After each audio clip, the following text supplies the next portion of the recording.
Bardstown, Kentucky, September 20th, 1851. The knife didn't make a sound when it slipped between ribs, just the soft crunch of bone and a breath that never finished. That was the first one. The second planter let out a strangled yell, barely audible over the banjo strings and hoarse laughter rolling through the Carter plantation. He staggered, clutching his neck, and collapsed into the food table, dragging bowls of roasted sweet potatoes and bourbon pies to the ground with him. Chaos hadn't arrived yet. Not fully. Not until the third man screamed. Not until the fourth bled onto the hay barrels. That's when it began. The sharp panic. The rush of boots on dirt. The clink of silverware hitting stone. The smell of blood mixing with bourbon and burned pork. 9 men in total. Some crawled. One tried to plead. 2 collapsed into the fire pit, their bodies lighting up as flames caught on their coats. 1 man died, holding a half-eaten cob of corn, his mouth frozen in a final bite. And in the middle of it all, he stood, Thomas, a slave, his shirt soaked in blood, his chest rising and falling like a man who had sprinted a mile. His right hand gripped the weapon, a jagged blade carved from the broken remains of a rusted plough, the kind used to turn soil, now turning history. He didn't run, he didn't speak, he just stared at the men who had once spit on him, whipped him, mocked his family, at the ones who never thought twice before tying a man to a post or selling a child like cattle. He stared and breathed and waited for the next one to move. Imagine being there, lanterns swinging above, music still echoing faintly, and this moment, frozen like a portrait in firelight. You can almost hear the silence that followed, heavy, horrified. How could one man bring down so many? How could vengeance be so quiet and so loud at the same time? There had been no warning, no whispered threats, no smuggled note, just rage, old, buried and sharpened over years of silence. But this wasn't madness, it was precision. What had Thomas seen? What had he endured to turn a festival of harvest into a massacre of justice, and why did no one see it coming? The same fields soaked in blood that night had been dressed in sunlight just hours earlier. Golden rays slipped over whitewashed fences. The breeze carried the scent of cornmeal and fresh-cut sugarcane, and beneath a canopy of oak trees, the Carter estate glimmered like a southern jewel. On the veranda, planter wives twirled lace parasols. Their gowns shimmered, ivory, emerald, sapphire, stitched with silk and smugness. Gentlemen with waxed moustaches polished silver flasks and chuckled about harvest yields and horse betting. Slaves stood motionless in the corners, holding platters of candied pecans, waiting for commands that came with a flick of the wrist or a raised brow. Inside the main house, the chandeliers had been scrubbed until they sparkled. Mahogany floors waxed to a shine, roast pork basted in molasses. Crystal goblets glinted in the kitchen light, ready to be filled with Kentucky's best bourbon. It was a celebration, a performance. But not everyone got a costume. Now walk with me, out past the stable, behind the main house, down where the cane fields kiss the edge of the woods. There, the world changed. Dirt turned to mud. The perfume of roses and peach cobbler gave way to the stink of sweat, mildew, and flies. Slaves moved through the quarters like ghosts, barefoot, bone-tired, bleeding from blisters that never healed. Children cried over dry cornbread. Old men whispered the names of those sold last spring. Imagine watching this unfold with your own eyes. The overseer's whip snapped in the air, not to correct but to remind. You belong here, it hissed with every crack. You'll never touch what they touch, never sit where they sit, never matter. But someone was watching.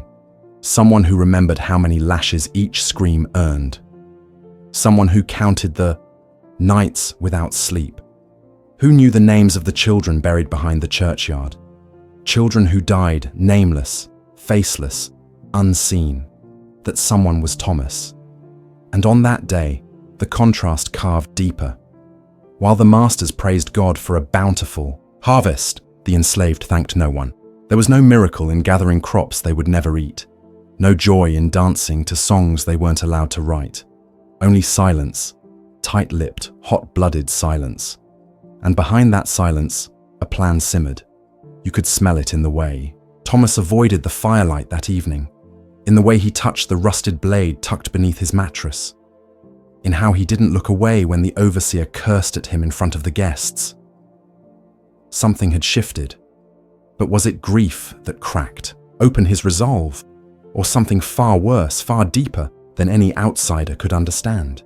Long before the knife, before the harvest festival, before the blood hit the hay, there was a boy. Thin, quiet, watchful. No one remembered when exactly he arrived on the Carter plantation. Some said he came from Tennessee. Others whispered he had been born in the rice swamps of Georgia. But the truth was, Thomas didn't come with a story. He came with scars, and not just the kind that run across the back. He never spoke of his mother, never mentioned his father, never claimed a brother or sister, but he remembered names. Names of men who broke bones for sport. Names of women who screamed through childbirth only to be dragged back into the fields the next morning. Names of overseers who laughed as they burned a child's drawing, just to teach him where he stood. The first time anyone heard Thomas speak more than 2 words, it was during a whipping. A boy had dropped a tin bucket. It clanged against the stones. Too loud, too sudden. The overseer took it as defiance. He ordered him to the pole. But before the leather could strike, Thomas stepped forward and said, he didn't mean it. That boy, 6 years old, barefoot and trembling, never forgot it. Because Thomas took the lashes instead. 12. Each one harder than the last, and he didn't scream, not once.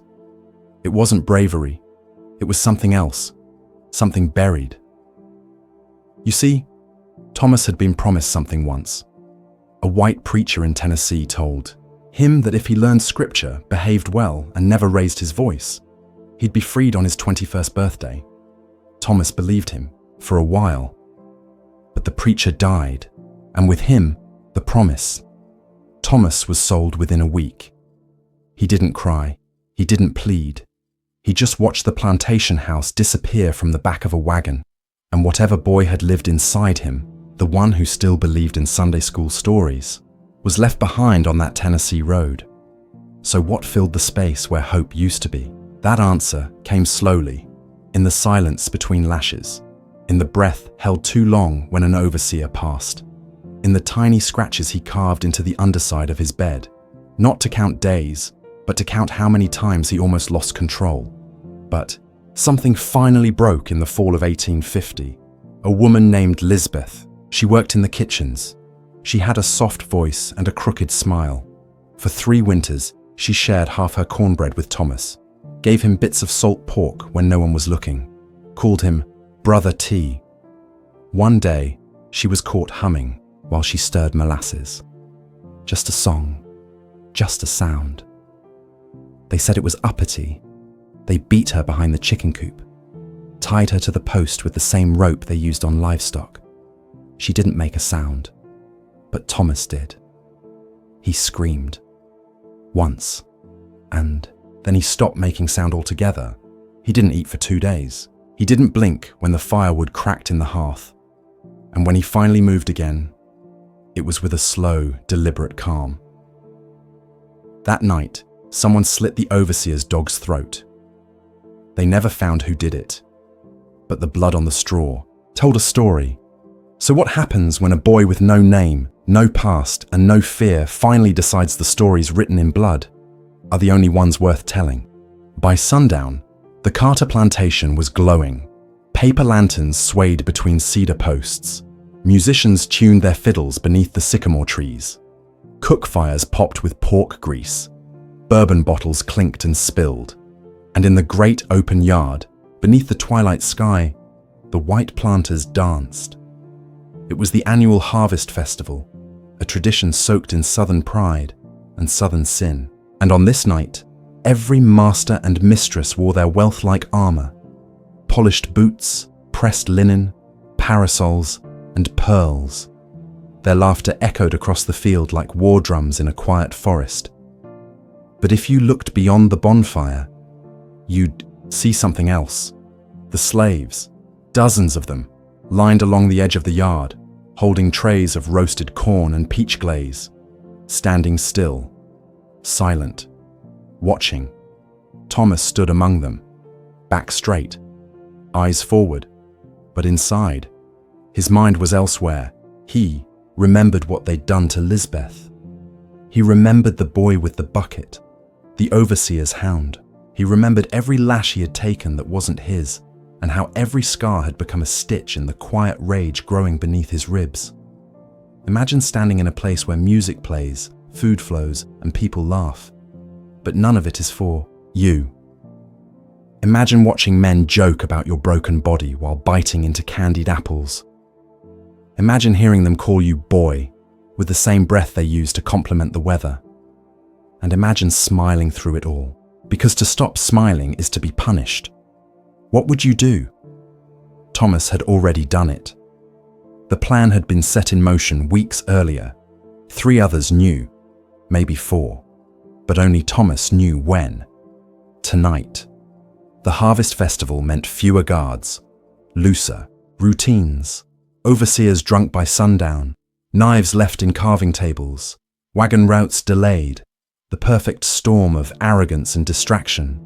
Thomas had smuggled the blade days earlier, forged from an old rusted plough, brittle but sharp, the kind of tool no one would notice missing, the kind of knife a field hand could keep hidden beneath the hem of his trousers. He hadn't slept in 2 nights. He'd watched every step the planters took, timed every sip they swallowed, tracked when the fiddlers broke between songs. And then something happened. Arabella Carter, the mistress's cousin from Lexington, asked Thomas to refill her drink. Her hand grazed his as he took the cup. Delicate, cold. She looked at him. For a moment, it was just that, a look. But in it was the centuries of silence between people who are never supposed to share anything human. And in that flicker, Thomas knew she would forget his name the next morning, if he was still alive. He turned from her, walked back toward the kitchen, past the barrels of hay, past the butcher block. He touched the blade once, still there, still sharp. He exhaled, not from fear, but focus. And then, just before the fiddlers began their next tune, he looked toward the bonfire and saw the overseer, the one who made Lisbeth scream without ever raising his voice. He was laughing. And at that moment, with bourbon on their breath and music in their ears, not a single soul at the Carter plantation knew that death was already dancing among them. The music never stopped. Even after the first scream, it happened in the middle of the fiddle's second chorus, a sound so raw, so sharp, it cut through the autumn air like the snap of a bone. At first, no one moved. A few heads turned. Laughter quieted. Then, a planter collapsed into a stack of hay barrels, hands clutching his stomach. Blood sprayed from between his fingers, pooling beneath him faster than the shocked gasps could catch up. Before anyone could cry out again, another body dropped. This one, a judge from Bardstown, was already dead by the time his knees hit the grass. His throat sliced wide open. His eyes stared skyward, locked in that final, terrified expression. Chaos broke loose. Women screamed. Men shouted. The bonfire flared as someone fell into it, flames licking at linen and flesh. Boots thundered across, dirt. A silver tray flew through the air, smashing into the side of a wagon. And in the middle of it all, calm, centered, unwavering, stood Thomas. The knife in his hand caught the lantern light. It wasn't just stained, it was dripping. From blade to wrist, he looked like he'd bathed in blood. And yet, his expression didn't flicker. Not with rage, not with regret, only resolve. The overseer lunged. Thomas stepped aside with a grace that didn't match a man raised in chains. The blade found the overseer's ribs, quick, deep, final. Another dropped near the corn barrels, trying to crawl away with one leg slashed open. 9 men in total. Not one of them saw it coming. Not one had time to draw their pistols, let alone use them. These were men who had built their wealth on the backs of others, who ruled with whips and called it order. And tonight, they fell like hogs in a slaughter pen. Imagine it. The smell of roasted pork still in the air. The sweet stick of peach syrup clinging to fingertips. And then, blood. So much blood, it dyed the dirt dark and soaked into the soles of every witness's shoes. The fiddler dropped his instrument and ran. The mistress of the house fainted into her husband's corpse. And somewhere in the distance, one of the horses broke free from its post and galloped into the dark. Frantic, like the land itself wanted no part of what had just happened. But Thomas didn't run. He stood there, breathing hard, not from panic, but release. Years of pain, years of silence, all pouring from his chest in shallow, even breaths. And the others, 3 field hands, men who had lost siblings, wives, children to the lash, emerged from the shadows. They didn't speak. They didn't need to. They had followed the plan. But this moment belonged to Thomas. Some say he smiled, others say he wept. What we do know is that when the sheriff arrived hours later, Thomas was gone. So were the others, gone into the woods, gone into the night, gone without a trace. All that remained were 9 bodies, 9 names crossed out in blood. But was this vengeance or a declaration of war? And how far would Thomas go to make sure no one ever forgot what happened at the Carter plantation? Snow fell lightly that December morning, blanketing the cane fields in deceptive peace. The Carter plantation, once loud with harvest and laughter, stood hollow now. Its barns were padlocked. Its great house, draped in black crepe, sagged beneath the weight of death and disgrace. No new harvest was recorded that year. No festival, no songs. Just 9 graves and a silence that hung over Bardstown like a fog. But Thomas had not been buried because Thomas had vanished. Some say he was seen weeks later crossing into Ohio, barefoot, limping but smiling. Others swore they spotted him near the Tennessee border, carving something into a wooden post outside an abandoned post station, a knife and a date, September 20th, 1851. But no sheriff ever caught him. No slave patrol ever brought him back. Instead, stories spread. Planters whispered of a shadow slipping through their fields at night. Overseers drank more, slept less, and some even resigned, fearing they'd be next. Because wherever a lash cracked too cruelly, or a slave went missing, they blamed one name: Thomas. The Knife of Kentucky. Children grew up hearing tales of the man who turned harvest into horror. Black families, secretly, passed the story like a prayer. Not one of fear, but of power, of rebellion, of justice. For once, the master bled. And yet, there were questions no one could answer. What made him snap that night? Was it revenge? Was it planned for years? Or was it something deeper? Something in the soil, the air, the legacy of a life lived under someone else's boot. Imagine carrying silence your whole life, then choosing to let the world hear your scream, not with words, but with steel. Thomas didn't just vanish, he became myth.